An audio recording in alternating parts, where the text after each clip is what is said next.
qotee bulaan funyaan qabame madaabaraa fuudhe. Rakkoon biyya keessaa rasaasni walitti dhuka'u hundi isaa harka faranjii keessa jira. Tokko hin shakkiin kan. Waan mootummaa wayyaanee wajjin biyyarraa walii galee raayyaan hin beeku.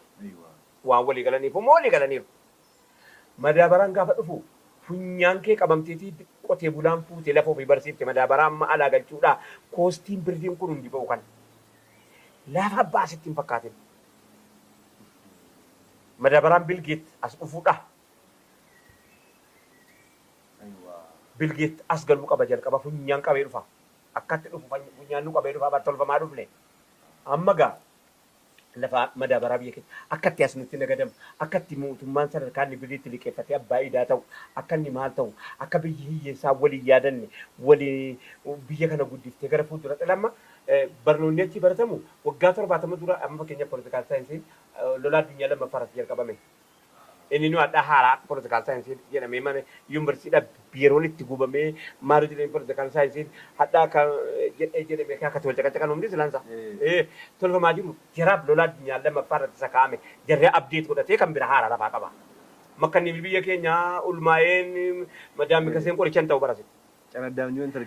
Daaraa Jarmanii liqimsinaat teenye akkatti qoricha faranjii haakimiin biyya keenya akkatti qoricha faranjii nu ajaju ni baratee bahu siinoo keessan baafnaan. Dhukkuba argateera isii qofa bareedduudha.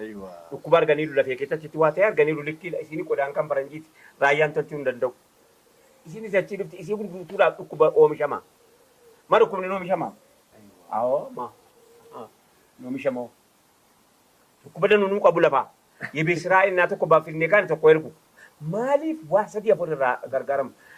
Abbaa idaa ta'uu keenyaaf lafti madaabaraa keenyaa gaafa jarri Mallas Zeenaawii madaabaraa achi as feesisu qotee bulaan funyaan qabame madaabaraa fuudhe.